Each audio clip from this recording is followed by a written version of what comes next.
Hello everyone. आज chapter third national income की theory के टॉपिक के अंदर पार्ट 2 के अंदर मैं वीडियो बनाने जा रही हूँ, जिसके अंदर कुछ इंपॉर्टेंट टॉपिक आज मैं डिस्कस करूँगी। चलिए एक एक करके करते हैं। तो पहला है सिटीजनशिप। इसके बारे में आपको जानना ज़रूरी होता है। सिटीजनशिप जो है वो दो तरीके से एक पर्सन के पास जो है वो आती है। जब पर्सन जो है वो बॉर्न करे, दैट मीन्स उसका जन्म वहाँ हुआ हो, और दैट मीन्स वो ऑटोमेटिकली क्या हो जाएगा, सिटीजन ऑफ इंडिया। और अगर ये भी हो सकता है कि इंडिया में काफ़ी देर हो गए उस पर्सन को रहते हुए, बाहर से आया था, यहाँ पे रहते हुए उसको बाहर काफ़ी साल हो गए हैं, तो वो अप्लाई कर सकता है सिटीजनशिप। और वो इंडियन लॉ के अकॉर्डिंगली, इंडियन लॉ जो है वो अलाउ करता है उसको as become the Indian citizen. चलिए नेक्स्ट टॉपिक ले रही हूँ। यहाँ पे अब रेजिडेंटशिप की बात आती है कि रेजिडेंट को क्या होते हैं।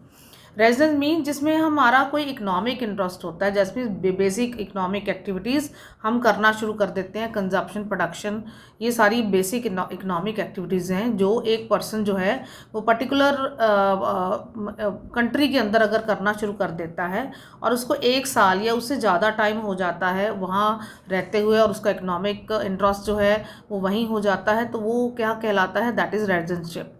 वैसे यहाँ पे मेनली जो रेजिडेंटशिप की बात आती है उसमें इकोनॉमिक इंटरेस्ट जो है वो होना ज़रूरी है, और 1 साल से 1 से ज़्यादा।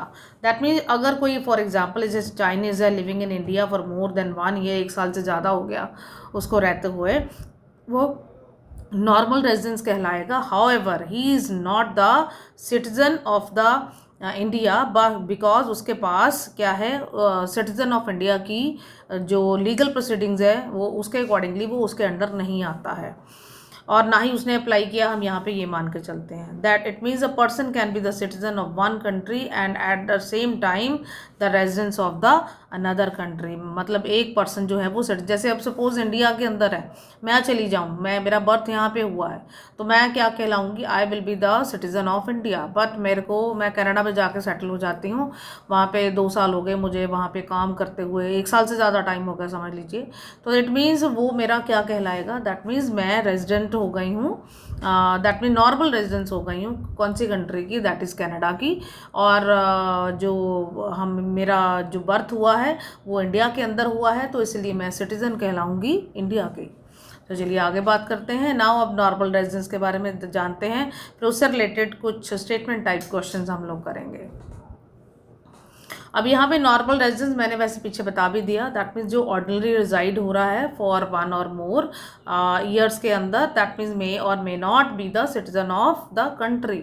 ये जरूरी नहीं है कि वो उस पर्टिकुलर कंट्री का सिटीजन हो, और साथ में उसका economic interest that means production, consumption and investment जो है वो उसी कंट्री में शुरू हो चुका हो, तो दैट मीन्स वो क्या कहलाएगा, नॉर्मल रेजिडेंस। अब यहाँ पे एक एग्जाम्पल है, Indian working in the foreign embassy in India, तो दैट मीन्स वो नॉर्मल रेजिडेंस कहलाएगा। इसी तरह से इंडियन एम्प्लॉई है, World Health Organization located in the India, तो दैट मीन्स वो भी क्या कहलाएगा, that is normal residence of the country, that means Indian country. और उसके बाद ऐसे ही फॉरेन सिटीजन है जो इंडिया में रह रहे हैं फॉर मोर देन 1 ईयर, और बट ये है कि वो स्टडी वीज़ा पे या मेडिकल ट्रीटमेंट के अंदर ना आए हों, तो उनको हम क्या बोलते हैं, that is the normal residence of India. अब आपके सामने कुछ आइडेंटिफाई करने के लिए नॉर्मल रेजिडेंस की स्टेटमेंट्स रख रही हूँ, क्योंकि पेपर में भी आती हैं, तो इसीलिए आपको भी ये करनी होंगी। जैसे सबसे पहली स्टेटमेंट है, सपोज आपको आता है Indian official employed in the Indian embassy in China, तो चाइना के अंदर वो काम कर रहा है, इंडियन एम्बेसी के अंदर काम कर रहा है। इंडियन एम्बेसी का मतलब है वो इंडियन टेरिटरी के अंदर आती है, तो इसीलिए वो इंडियन ऑफिशियल किसके पार्ट हो जाएगा, that is the normal residence of India. इस तरह से अमेरिकन है, एक टूरिस्ट है जो इंडिया में आया है फॉर 2 मंथ्स के लिए, तो उसको बट 2 महीने के लिए आया है, वो 1 साल से ज़्यादा भी नहीं हुआ, वो वैसे भी टूरिस्ट वीज़ा है उसका, तो इसलिए उसकी इकोनॉमिक एक्टिविटी नहीं है, तो इसीलिए वो क्या कहलाएगा, नॉन रेजिडेंट। इसी नाउ थर्ड आती है Indian citizen travelling to Australia to attend the cricket match attend करने के लिए वो ऑस्ट्रेलिया में जा रहा है, बट दैट मीन्स ऐसे नहीं है कि वहाँ का हो, वहाँ जा रहा है तो उसी कंट्री का हो गया, तो फिर वो क्या कहलाएगा, he is treated as a normal residence. इस तरह से Indian employees working in the World Health Organization है विद इन द इंडिया, तो वो क्या कहलाएगा, that is a normal residence.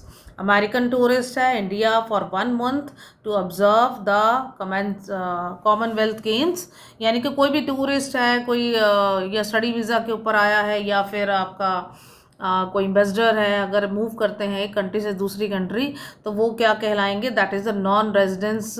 अगर बाहर से आया है हमारी कंट्री के अंदर तो हमारी कंट्री के लिए नॉन रेजिडेंस है। तो बट अगर हम जाते हैं किसी दूसरी कंट्री में स्टडी वीज़ा या फिर घूमने के लिए टूरिस्ट वीज़ा के ऊपर, तो हम अपनी कंट्री के लिए क्या नाम है, नॉर्मल रेजिडेंस काउंट होना शुरू हो जाएंगे। इस तरह से 6 आती है Indian citizen travelling to the US for medical treatment. अब ये आ गया, देखिए मेडिकल ट्रीटमेंट के लिए अगर आप मूव करते हैं तो वो आप अपनी कंट्री के लिए, दैट मीन्स इंडिया के लिए नॉर्मल रेजिडेंस काउंट हो जाना शुरू हो जाएंगे।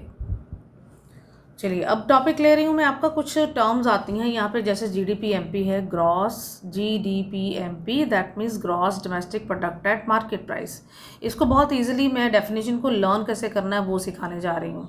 जब भी आपको इस तरह से GDP-MP या NDP-FC या ऐसा कुछ आपकी डेफिनेशंस आ जाएं तो आपने पीछे से स्टार्ट करना है। That means it is a market value of goods and P stand for the goods and services, right.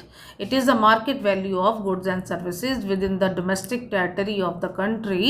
That means domestic territory means within the India you can say.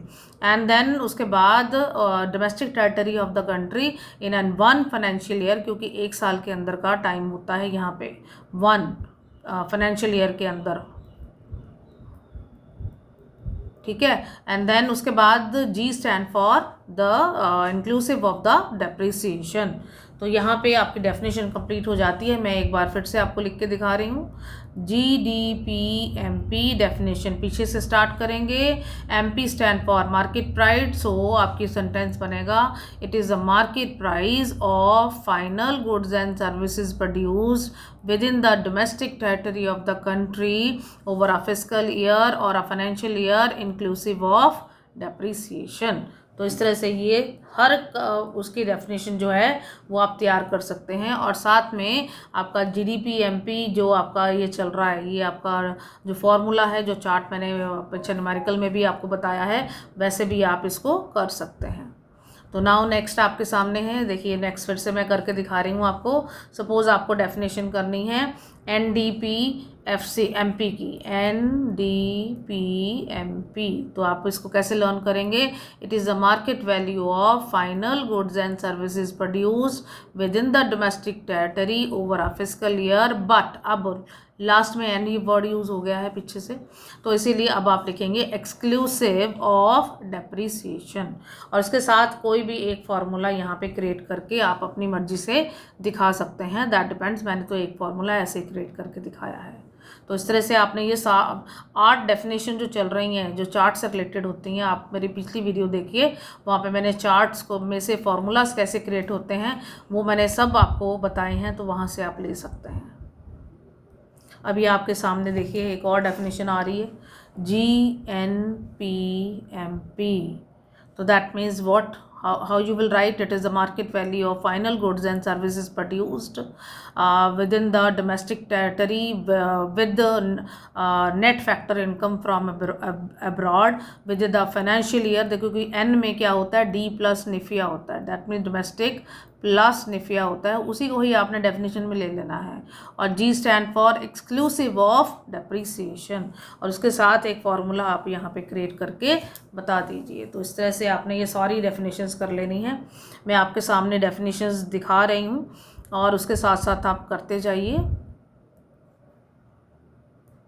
अब आपके सामने आती है next, that is the net national product eight market price. अब देखिए इसकी definition कैसे create होगी। MP stand for market price, it is the market value of final goods and services produced। अब यहाँ पे N stand for what, D plus NIFIA within the domestic territory inclusive of plus add, या आप ऐसे भी लिख सकते हैं add NIFIA, और यहाँ पे आप लिख दीजिए एक्सक्लूसिव ऑफ डेप्रिसिएशन। तो इस तरह से आपकी ये डेफिनेशन कंप्लीट हो जाती है। ये आपके सामने NDP-MP प्लस निफिया का ये फार्मूला कोई भी एक क्रिएट करके आप दिखा सकते हैं। नाउ नेक्स्ट आपके सामने आ रहा है gross domestic product. Of factor cost की एक डेफिनेशन आपको क्रिएट करके दिखाऊंगी। Gross domestic product at factor cost, right. अब ये FC है, that means it is a factor cost, market price नहीं यूज़ करना अब आपने। It is a factor cost of final goods and services produce within the domestic territory of the country and in a 1 financial year exclusive of depreciation. तो इसी के साथ आपका ये फॉर्मूला साथ में आप क्रिएट करके बता दीजिए।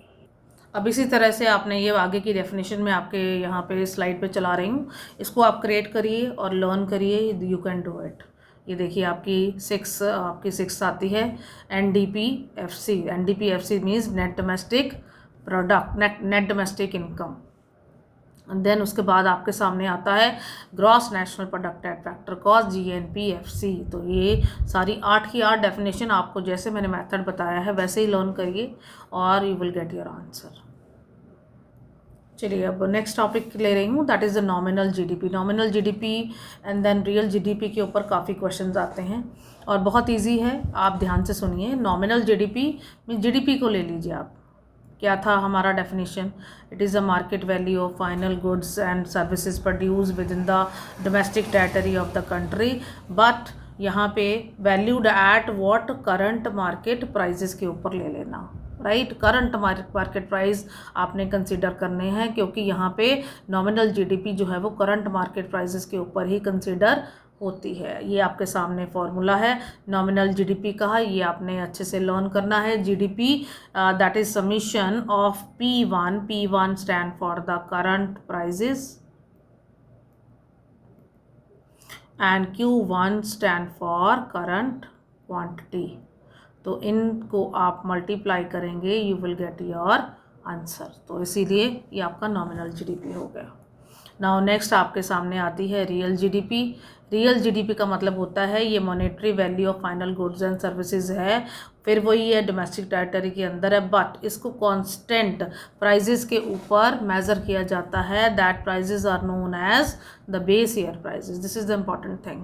अब यहाँ पे देखिए रियल GDP का फॉर्मूला क्या है? P0 summation P0 multiply by Q1। अब ये P0 क्या है? That is the base year price, और Q1 क्या है? That is the current year quantity. तो ये आपने याद रखना है, रियल और बेस उसमें नॉमिनल में यही मेन बेसिक डिफरेंस है। अब एक चार्ट के थ्रू हम इसको मैं आपको बताने जा रही हूँ। ये आपके सामने एक एग्जांपल शेयर कर रही हूँ मैं, क्योंकि वहाँ पे आपको टेबल के थ्रू पूछा जाता है कि हाँ जी एक एग्जाम्पल बना के दिखाइए, तो उसके according you have to answer. देखिए सबसे पहला कॉलम गुड्स का होगा, कोई भी 3 गुड्स ले लेना, और price of the current year यहाँ पे लेने हैं, दैट इज़ कोई भी ले लीजिए, कोई ऐसी इशू नहीं है। 20, 30 एंड देन 20, 10 एंड 30 जैसे मैंने लिए। तो price of the base year that is P0, वो इससे थोड़ा कम रखना है, क्योंकि बेस ईयर का प्राइस हमेशा कम होता है ड्यू टू इन्फ्लेशन। जो करंट ईयर का प्राइस है राइज हो जाता है, तो इसीलिए याद रखना है ये कंडीशन है यहाँ टेबल बनाने की। जो बेस ईयर प्राइस है वो कम होगा और करंट ईयर प्राइस उससे ज़्यादा होगा। वैल्यूज़ आपकी चॉइस की होनी चाहिए, वो आपने देखना है। और उसके बाद क्वांटिटी जो भी आप रखना चाहें, it is your choice. Quantity that means current year का क्वांटिटी लेना है। अब आपको नॉमिनल का फॉर्मूला तो पता ही है, ये आपके सामने है। नॉमिनल GDP का फॉर्मूला क्या था? P1 मल्टीप्लाई बाय Q1, यानी कि P1 और Q1 को मल्टीप्लाई करिए तो ये आपकी वैल्यूज़ आनी शुरू हो जाएंगी। इस तरह से रियल GDP का फॉर्मूला लगा लीजिए। तो दैट मीन रियल GDP का फॉर्मूला क्या था? P0 multiply by Q1। तो P0 एंड देन Q1 को मल्टीप्लाई करिए, तो ये आपके सामने क्या आ जाएगा? रियल GDP आ जाएगा। तो इस तरह से आपने इसको कैलकुलेट करके दिखा देना है। आप ये देख रहे हैं due to this nominal GDP का जो प्राइस है दैट मीन्स टोटल है वो ज़्यादा आता है as compare to the real GDP। क्यों आता है? क्योंकि due to inflation the prices are increasing, that is why. तो इसीलिए बेस ईयर का प्राइस हमेशा कम होता है, क्योंकि वो इन्फ्लेशन को कंसीडर नहीं करते हैं, तो इसलिए उसको हम कम में डील करते हैं। और वैसे भी अगर आपको किसी इकॉनमी का कंपैरिजन करना है कि कोई इकॉनमी जो है मतलब राइज कर रही है, फॉल कर रही है, कैसा है, तो हम नॉमिनल GDP को कंसीडर नहीं करते हैं, हम रियल GDP के साथ उसका कंपैरिजन करते हैं। ये हर कंट्री करता है। चलिए नेक्स्ट क्वेश्चन लेते हैं। अब आपके सामने बड़ा इंपॉर्टेंट क्वेश्चन है, शेयर कर रही हूँ। That is what question? Which one is consider as the better, that is nominal और रियल GDP? तो दैट मीन्स इसमें कुछ रीजंस हैं, वो मैं आपके सामने शेयर कर रही हूँ। अगर डिटर्मिन करना है इंक्रीज प्रोडक्शन, तो हम रियल जीडीपी की हेल्प से ही डिटर्मिन कर पाते हैं। That mean real GDP help करता है in determing the effect of the increase in production of the goods and services, क्योंकि ये इफेक्ट नहीं करता है, it is affected only by the change in the physical output, क्योंकि price को ये कंसिडर नहीं करता है। तो इसीलिए जितना भी प्रोडक्शन इंक्रीज हुआ है पिछले सालों से अब तक, तो उसी को लेकर हम फाइंड आउट कर सकते हैं, इससे रियल ग्रोथ जो है वो हमारे सामने आती है। बट अगर हम नॉमिनल जीडीपी को देखेंगे तो वो तो यहाँ पे without increase in any physical output, that means वो चेंजेस शो करेगा इन द प्राइसेस के अंदर। प्राइस दैट मीन्स बढ़ गया है बट प्रोडक्शन नहीं बढ़ी है, तो वो एक गलत सिग्नल जाता है। तो उसके साथ हम नॉमिनल जीडीपी को कंसीडर नहीं कर सकते हैं, क्योंकि वो फिजिकल आउटपुट में इंक्रीज नहीं शो करता है, वो सिर्फ किस में शो करता है, that is a increase in the price changes या इंक्रीज और decrease changes in the price changes. Now next हमारे सामने आते हैं 2 पॉइंट और हैं।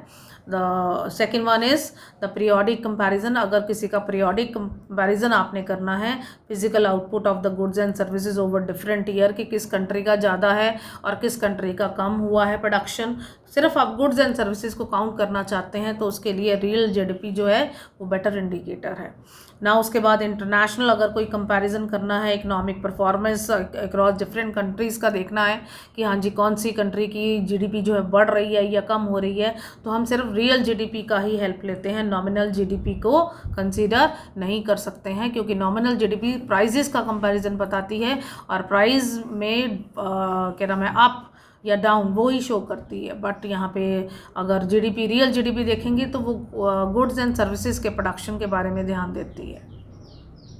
अब आपके सामने है जीडीपी डिफ्लेटर। जीडीपी डिफ्लेटर क्या है? That is a index for measuring the average price of the final goods and services produced within the country's domestic territory for a one specific year, और इसको हम क्या बोलते हैं? Implicit price और implicit price deflator.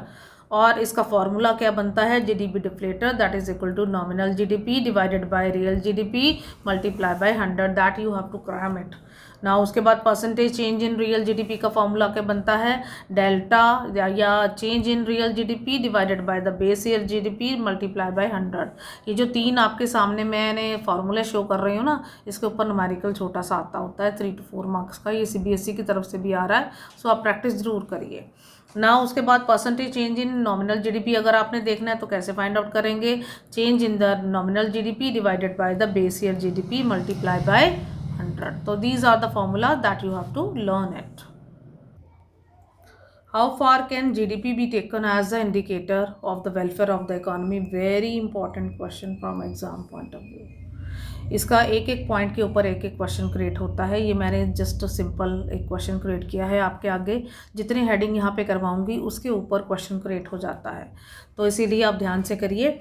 सो या फिर दूसरा क्वेश्चन आपका आ रहा है, lower significance of the GDP as an index of the welfare. आपने एक्सप्लेन करना है, इज जीडीपी या perfect index for the welfare, आपने ये बताना है और एक्सप्लेन करना है। चलिए इसकी एक एक करके हम पॉइंट सारे डिस्कस करते हैं, क्योंकि जो इंक्रीज इन जीडीपी होता है ऑफ एनी इकोनॉमी वो इंश्योर करता है welfare of the people of the, मतलब ऐसा शो होना चाहिए ऑफ द कंट्री, बट ये हमेशा करेक्ट नहीं होता है। इसमें कुछ लिमिटेशंस हैं जीडीपी की जो as a index of the welfare of the economy के अंडर आती हैं, उसको आज हम यहाँ पे डिस्कस करेंगे। चलिए एक एक करके पॉइंट डिस्कस करते हैं। तो पहला पॉइंट आपके सामने आता है distribution of GDP. GDP rise कर रही है किसी कंट्री की और welfare of the people, but ये है कि ज़रूरी नहीं है वो क्या करे, इंक्रीज़ करे। वो क्यों है? Because of the inequalities in the distribution of GDP. या आपने ये कर रखा है, इनइक्वालिटीज़ का मतलब क्या होता है कि rich become more richer and poor become more poorer. That means utility of money जो है वो हायर है अमंग किसके? पुअर में, और लोअर है किसका? रिच के अंदर। तो इसीलिए आपका डिस्ट्रीब्यूशन ऑफ जीडीपी जो है वो यूनिफॉर्म नहीं होगा, उसमें इनइक्वालिटीज़ आएंगी, जिसके कारण इंक्रीज करेगा welfare of the entire people. आपको शो करेगा कि वो बहुत इंक्रीज कर रही है, बट आप रिच के लिए ज़्यादा प्रोड्यूस कर रहे हैं as compare to the poor. तो पॉवर्टी लाइन के नीचे जो बंदे आपकी कंट्री के अंदर अगर ज़्यादा हैं तो that doesn't show the welfare of the people. तो ये डिस्ट्रीब्यूशन ऑफ जीडीपी का पहला पॉइंट हो गया ना। उसके बाद हमारे पास आता है नॉन मॉनेटरी एक्सचेंजेस। ये काफ़ी अच्छा पॉइंट है, आपको पेपर में भी काफ़ी आता है, तो इसको एक एक पॉइंट को हम डिस्कस करने जा रहे हैं।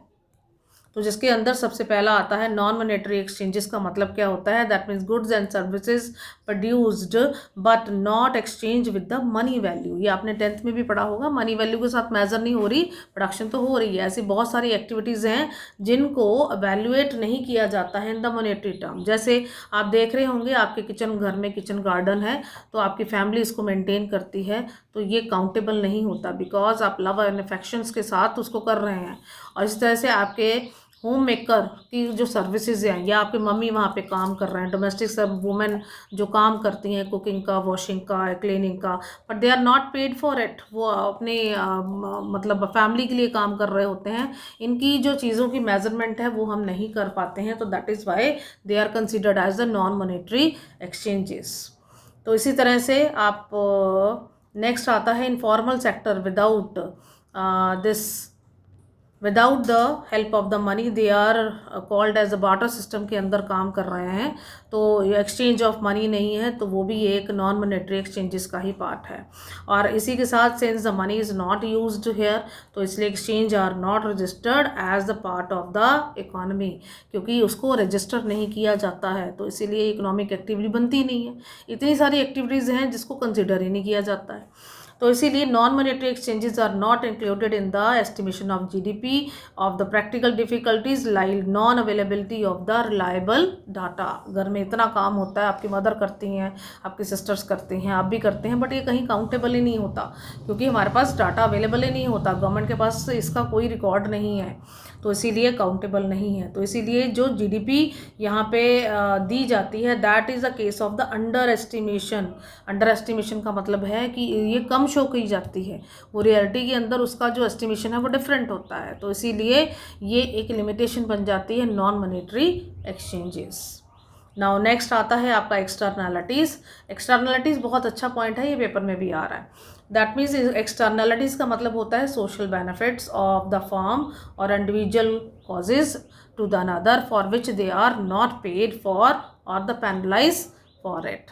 मतलब एक्सटर्नलिटीज़ का मतलब है ऐसी कुछ चीज़ें जो सोसाइटी के लिए अच्छी भी हैं और बुरी भी हैं, और जिसके कारण जिसको हम पे नहीं करते हैं, और ये इसलिए जब कोई पेमेंट नहीं होती है इनके रिगार्डिंग कोई अच्छे या बुरे काम के लिए, तो दैट मीन्स वो फिर एक्सटर्नलिटीज़ में आ जाता है और वो जीडीपी में काउंट भी नहीं होता है।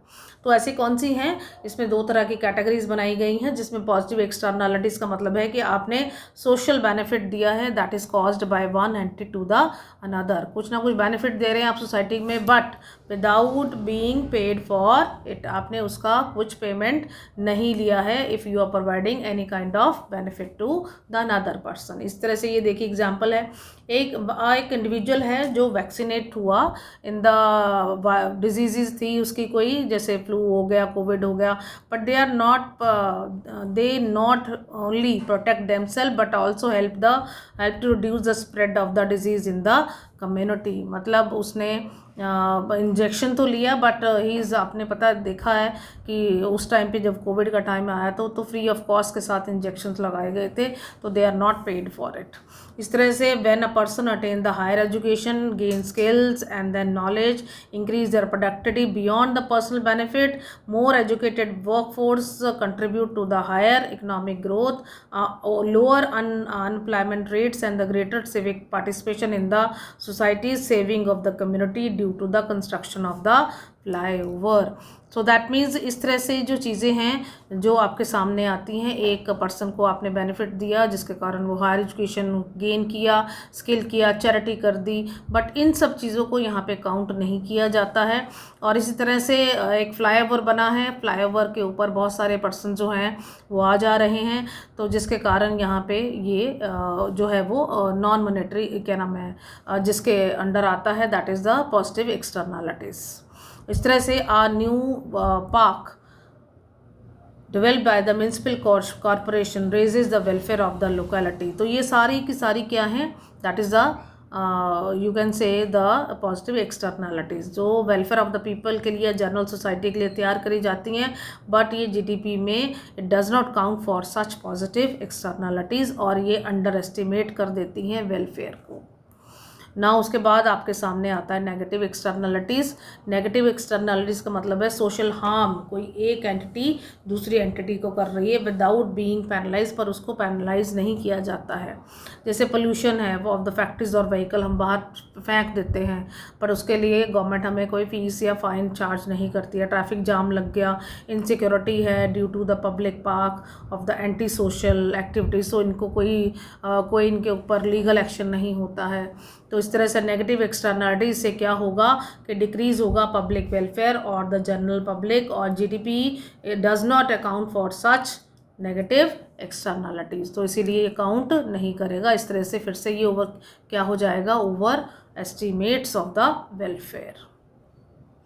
नाउ नेक्स्ट पॉइंट आता है composition of the GDP, that is the last point. Composition of GDP का मतलब है कि आपके जीडीपी के अंदर किस तरह की गुड्स का इंक्लूजन है, दैट मीन्स इंक्लूड करी गई हैं। जैसे आपका प्रोडक्शन जो है तंबाकू है, लिक्वर है, इनकी बहुत इंक्रीज़ हो रही है, तो नो डाउट जीडीपी तो इंक्रीज़ करेगी और काउंट भी करेंगे हम इसको, बट ये हार्मफुल गुड्स है और ये हेल्थ को अफेक्ट करती हैं। Welfare of the economy will not give rise. इस तरह से गवर्नमेंट ने इम्पोज किया है ban on the consumption of the tobacco liquor, but इससे क्या होगा, रिड्यूस कर जाएगा तंबाकू of the production liquor and then वो, और इसके साथ काउंटेड जो जीडीपी है वो भी फॉल कर जाएगी। इसी के साथ आपका ban will improve the general health और साथ में आपकी जो वेलफेयर है वो इंक्रीज़ होने वाली है। तो इस तरह से जो जीडीपी का कंपोजिशन है वो बहुत मैटर करता है कि आपने उसमें क्या इंक्लूड किया गया है।